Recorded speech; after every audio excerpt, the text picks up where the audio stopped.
Hey everyone, welcome back to the garden. Today we are finally going to get to tour the top of our property, the rain garden, the new bed that we had created, although there's not much landscaping in there yet, obviously.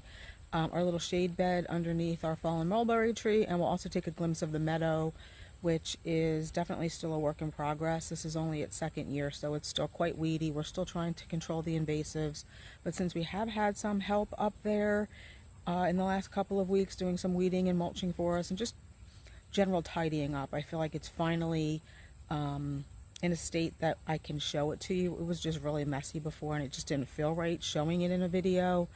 Even though, you know, a lot of YouTubers show their messes and successes, I feel like it was just an extra mess up there. But so I'm finally glad that I can show it to you. So come garden with us today and let's take a tour up the top of our property.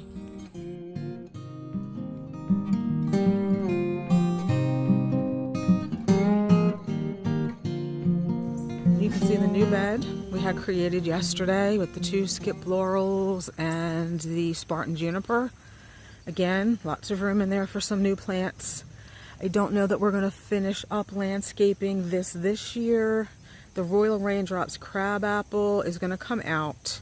You can see we planted that last year. I did a video on that, planting that last year. I think we're going to move our red bud, the flamethrower red bud, up here.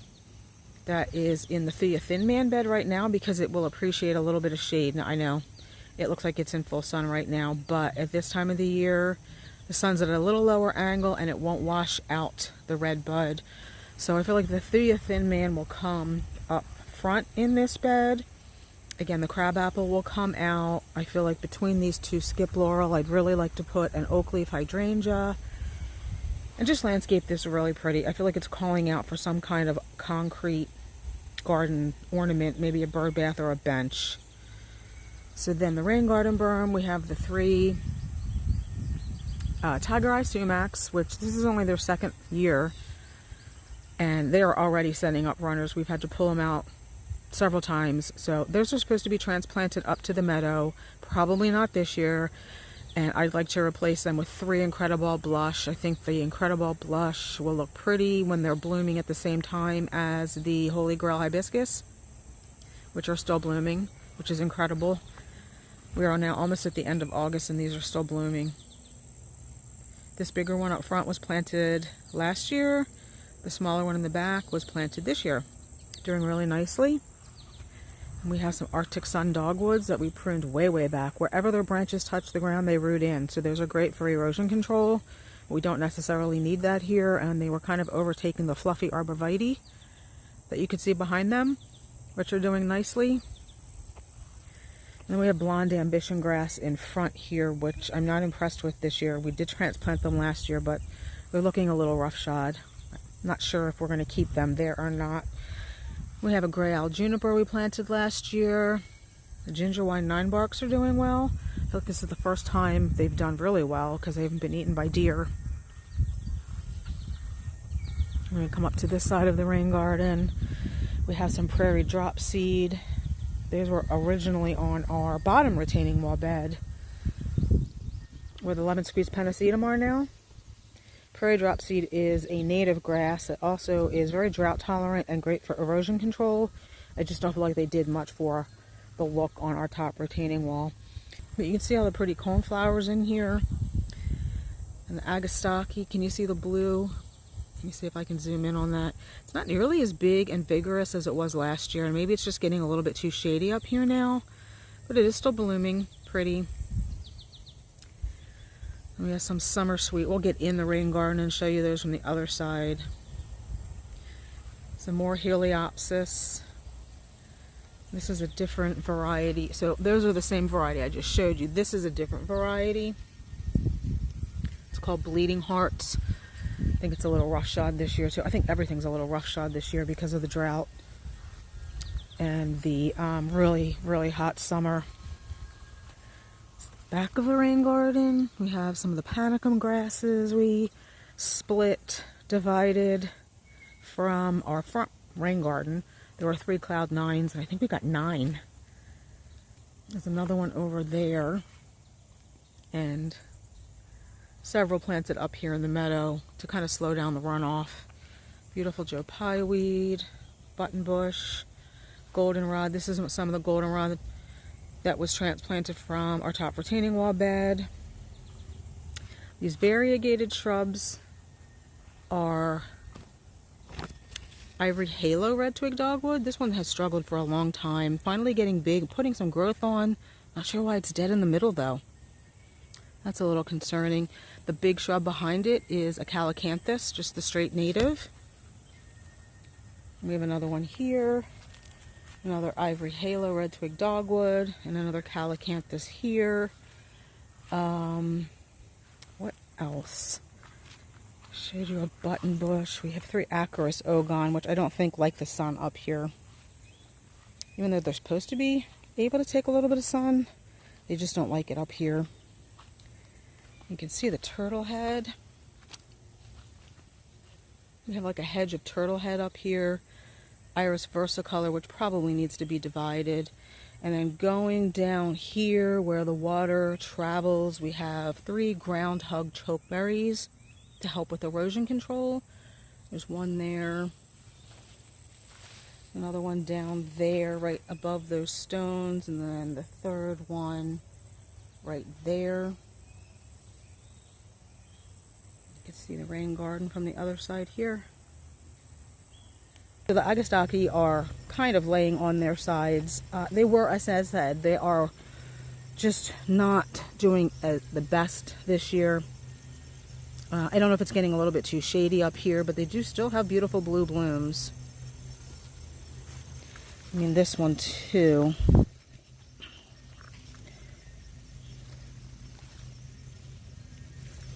I mean, I see they tried to put some stones to prop them up, but I'd rather you just don't break our plants.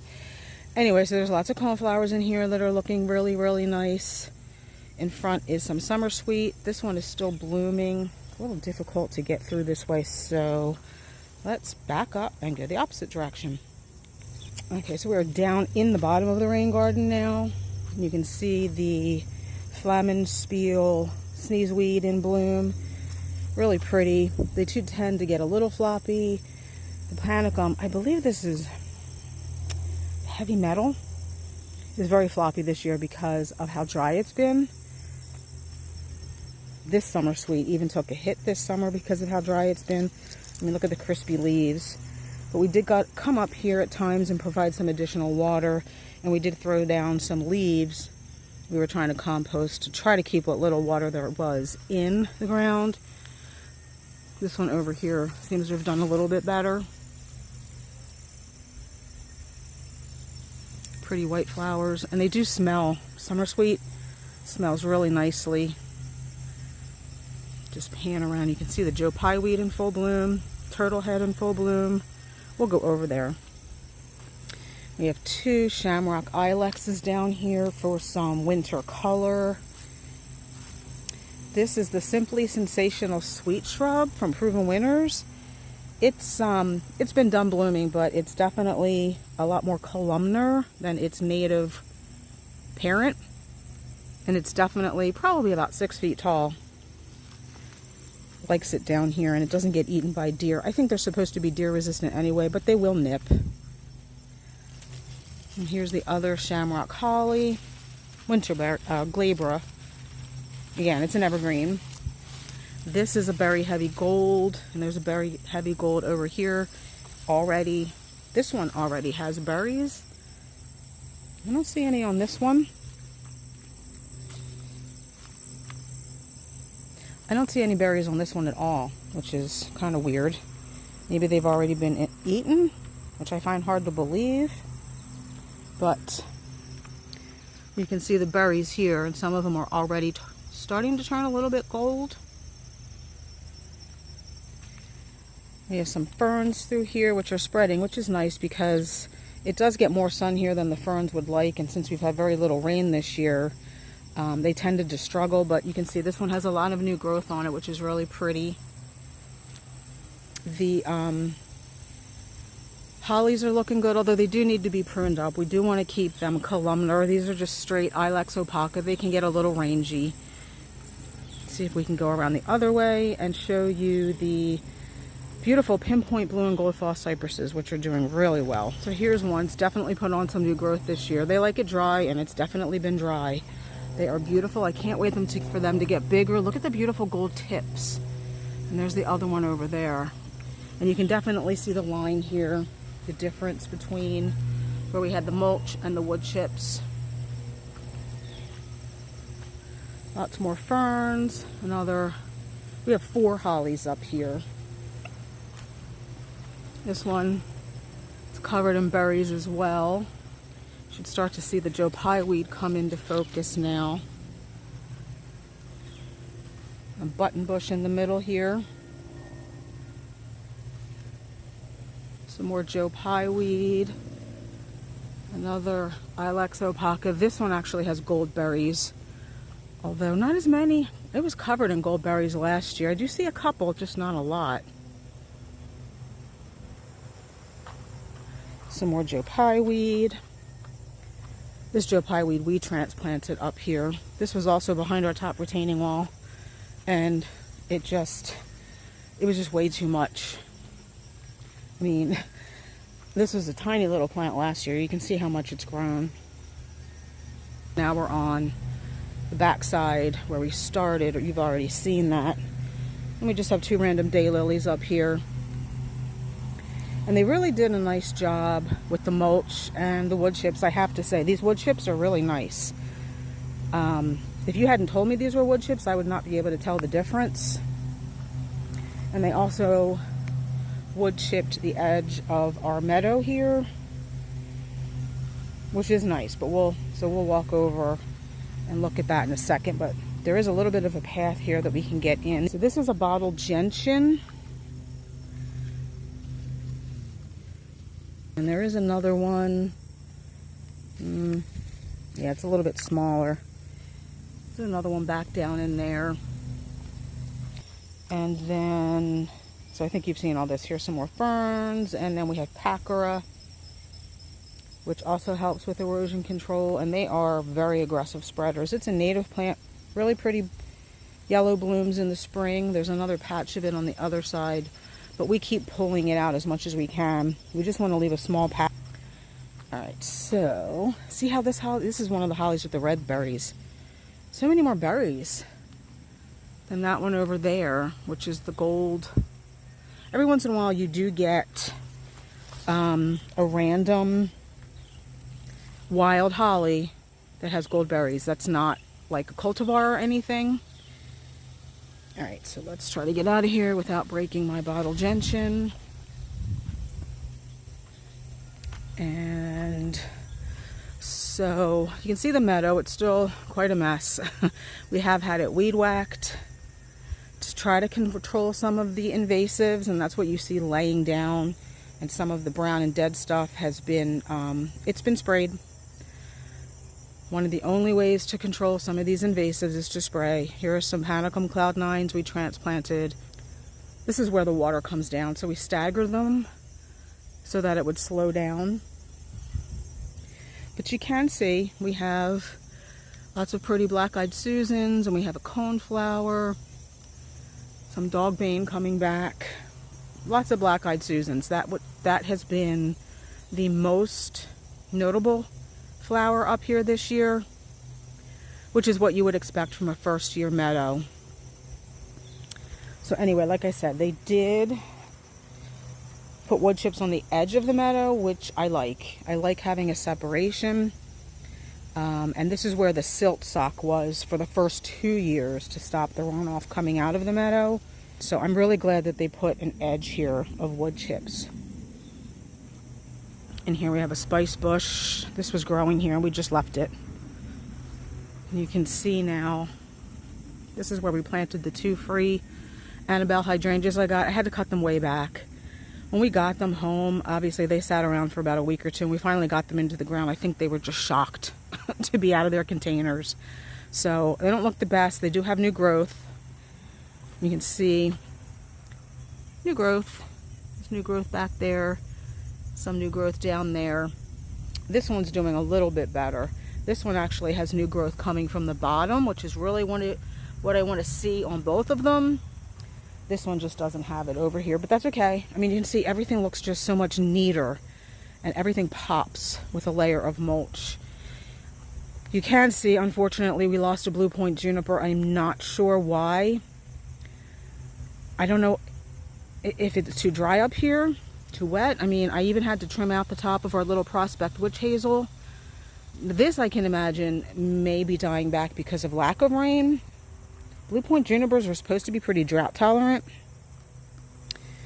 I mean, it looks like there's another branch I can cut back here. But this one's doing fine. So, I'm not sure what caused this one to die. Lack of rain, too much rain in the winter, which doesn't make sense. It's a little bit more uphill than this one, and I would have thought that this one would have gotten more rain because of runoff. I don't know. Anyway, we'll replace it. So you can see we do have another little prospect witch hazel. This one here seems to be doing okay. We have the major wheeler honeysuckle, which has exploded on our Jardin tower from Gardener Supply, although it did not flower this year. Hopefully next year. And just a random patch of goldenrod I had wished that the landscapers had gotten rid of, because our meadow is going to be full of goldenrod when that does germinate. It is in the seed mix, so I really don't need random patches of it growing everywhere. But it is pretty in this time of the year with its pretty yellow flowers. It's again is another aggressive spreader, but it is covered in pollinators. So you can see we just made enough of a path back here to have a little bit of a separation between the meadow and what is our more cultivated areas in front of the fallen log. This actually is a random patch of St. John's wort. I don't think that was in the seed mix of our meadow, so I'm not sure where that came from. But we've tried to protect it. See, it has a pretty yellow flower. Anyway, I hope it survived whatever it was that they did around it, because it was definitely fuller before the landscapers came in. Here's another redbud flamethrower. I think it's going to be a multi-stemmed tree instead of a single-stem tree, but we can work on that. Anyway, so like I was saying, we just have a bit of a path here to demarcate between the cultivated areas and the more wild areas, although you might not be able to tell that. We have some blue mist flower here that just grew randomly. It's beautiful. I will leave it up here, but this is another really aggressive spreader. We have this in our front rain garden, and it tends to take over everything, and we're constantly pulling it. But that's okay up here. We have 3 miscanthus grasses here. They are extremely big. They are called the silver feather, and they are extremely, extremely vigorous. This is one of the biggest miscanthus grasses. I think they can get 8 feet tall by 8 feet wide. And I believe it, although they're very floppy this year. I don't know if they already need to be divided. I mean, we have not had them for long. But you can see that flopping in there. Or it just could be lack of rain. Here we have a prog viburnum. We did lose one because of all the wetness over the winter. I would like to replace it, just not in the same spot. God, when they weed whacked, they got stuff everywhere. So we did have 3. This one here and this one here. 3rd one we lost because unfortunately it drowned. But I would like to get a 3rd and maybe replace that blue point juniper. I don't know. Maybe we'll just put a 3rd. Now that we have a lot of empty space here, maybe we'll just put one here for an evergreen wall, because they are evergreen. That is one of the few viburnums that are evergreen, and they will get quite large. And then you can see we have random Verbena bonariensis in our meadow. Now that was not part of the seed mix, obviously, because this is a native meadow, but it somehow found its way up here. I'm okay with that, to be quite honest with you, even though it's not native. I'm absolutely fine with that. But you can see lots of pretty flowers. Again, mostly black-eyed Susans, but there is sneezeweed. That's what that yellow is all the way back there. That is the straight native sneezeweed. There's a decent patch there, and there's another decent patch behind that tube that contains a river birch. So that is really exciting. I love the straight native sneezeweed. It doesn't tend to have some of the issues that the cultivars have, like flopping. So that's really exciting to see that. But anyway, I'm not going to spend a lot of time showing the meadow because, as I said, this is only its second full season. So it still is a work in progress.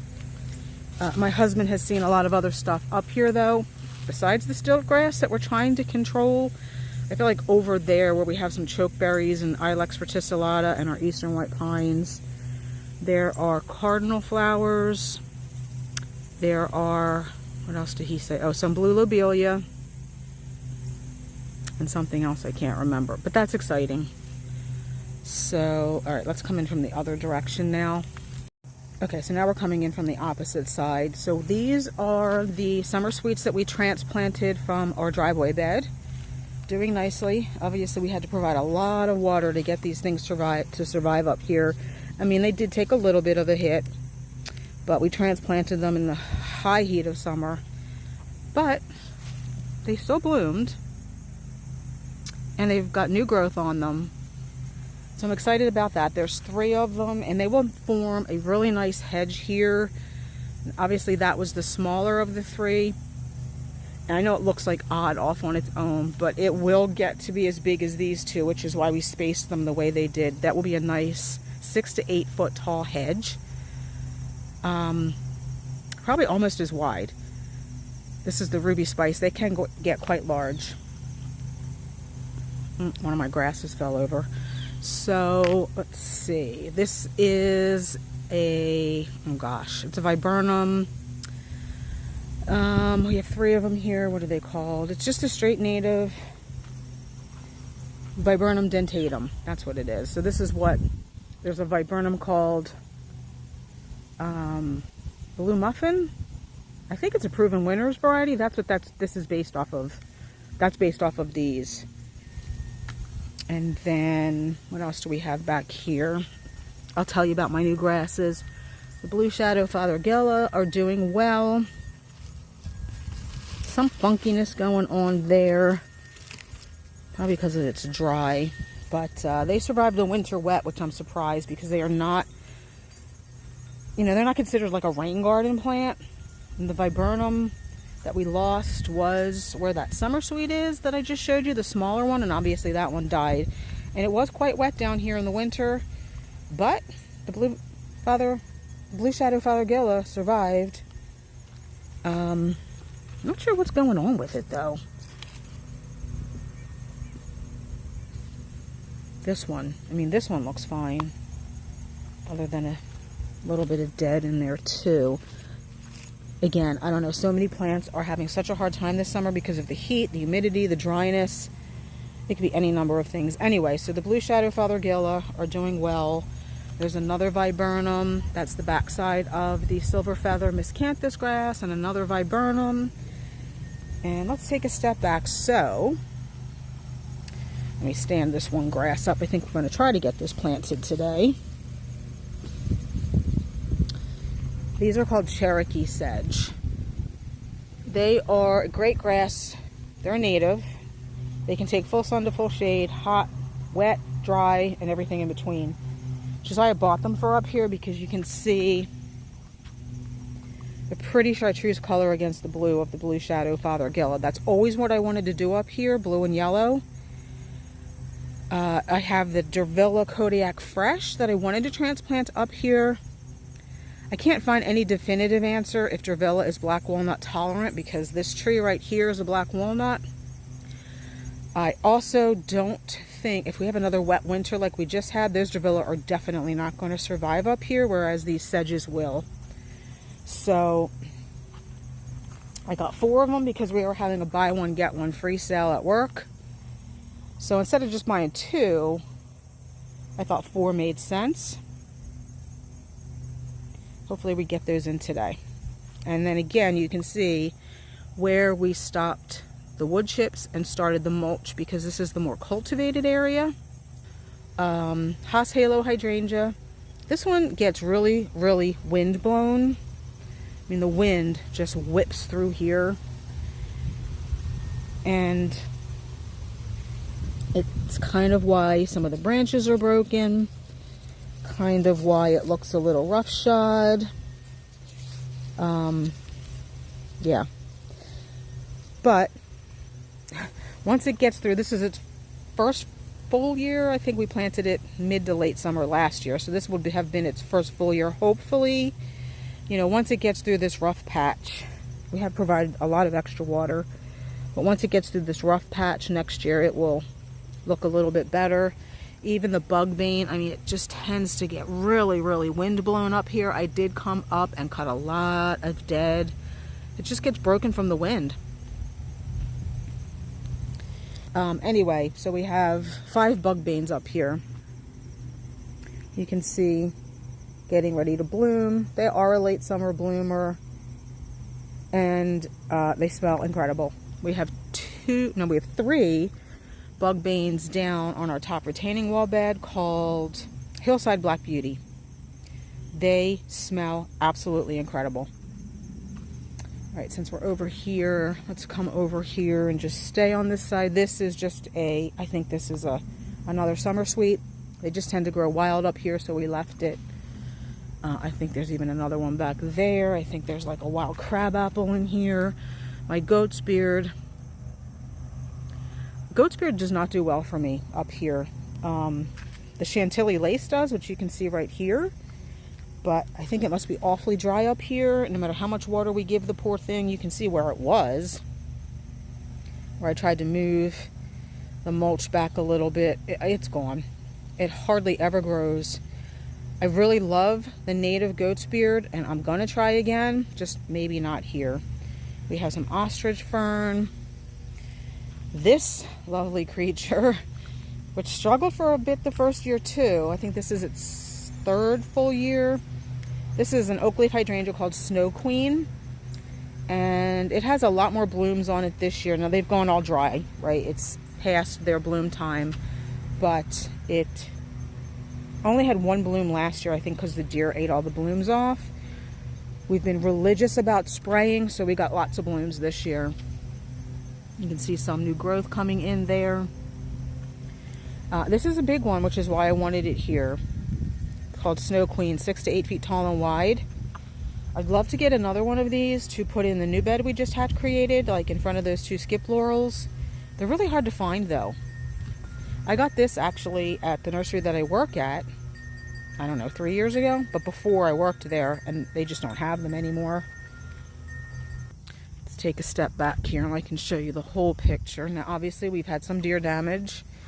We have 3 elegans hosta here. This one obviously has gotten eaten to the ground. Not a big surprise. Right where the bird bath is where we had our original Invincible lace hydrangea. That too we pulled out because it was way too wet up here after this winter. So I do want to put something in here. We also tried a summer sweet. I don't think it had strong enough root system to be transplanted out of the pot that it was in. That died very quickly, but I would like to do some summer sweet here too, or maybe some Fizzy Mizzy Itea. They can handle the wetness, although I don't know that they'll get tall enough to protect the bug bane from the wind. So I have to think hard about what I want to put in here, but it's a little too empty for me. So there's our 2 seats. This is an Invincible wee white hydrangea, which is doing nicely up here. A little bit of catmint, burgundy spice, sweet shrub. These are 3 kind of orangey salmon daylilies. I don't remember what the name of these are. They bloomed really pretty this year. And we have a caramel heuchera being protected by the cloche. This is a seducer hosta. Doing well. Deer have not found that one. Here you can see closer. Those are the Chantilly lace goat's beard by Proven Winners. They do so well up here. Never any problems whatsoever. Never have to water them. Much stronger than the native goat's beard. But I am determined to get the native to live. So these are the sweet tea heucherella. They tend to have most of their color in the spring. You can see some Hockenacloa. Can't remember the name of that hosta. It resembles a silly string, but it's not. Back there we have, I believe those are the pink skyrocket Tiarella. They do nicely up here. They don't get burned by the sun where they were originally up front. The Browalia really like it up here. Some more Hockenacloa. This is Shadowland Diamond Lake, and behind that is Woo La La. That is Olive Bailey Langdon. We have some more ostrich ferns back there, and you can see the other ostrich fern in the distance. That's a Valentine Bleeding Heart, which I'm surprised it lasted as long as it did in the hot, dry summer. But it is quite shady up here, a lot shadier than it used to be. That's a newly planted hosta. I think that's called Voices on the Wind. I'll have to double check that. Voices on the Wind. Yeah, Voices on the Wind or Wind Beneath My Wings, something like that. And then our Autumn Frost, which was also getting eaten by deer, so I covered it. And you can see these Haas Halo hydrangeas here. So these were planted a year before the other one. This one is doing really, really well. Absolutely gorgeous. And then another one over there. And you can just see the other side of the log. Again, there's that patch of goldenrod. And then we have the Aurelia Sun King. This one always does better than this one, not sure why. But you can see just how much room we have in here to add plants. Our urn looks like it got a little bumped when they were putting down the mulch. And then we have another blue shadow Fothergilla back there in front of the log. I think that's where we're going to transplant the Durvilla, the Kodiak Fresh to. And then we have Southern Comfort Heuchera, which again have most of their color earlier in the season, in the spring. And there's some Blue Moon Phlox, you know, obviously out of bloom. That's a spring bloomer. So thanks for coming along on this tour today, guys. I'm glad that I could finally show you, especially our rain garden, which I feel like is finally filled in, looking really good this year, especially those hibiscus. They look absolutely gorgeous. I hope you enjoyed it. Obviously, we still have some room for some more plants, which of course I'm not going to complain about. And I do have quite a few plants waiting in the wings to be planted. Some we've had for quite a while. Some I just received free. Some more free plants from the nursery that I work at. So that's always exciting. So again, I hope you enjoyed, and hopefully we'll see you in the next one. Bye.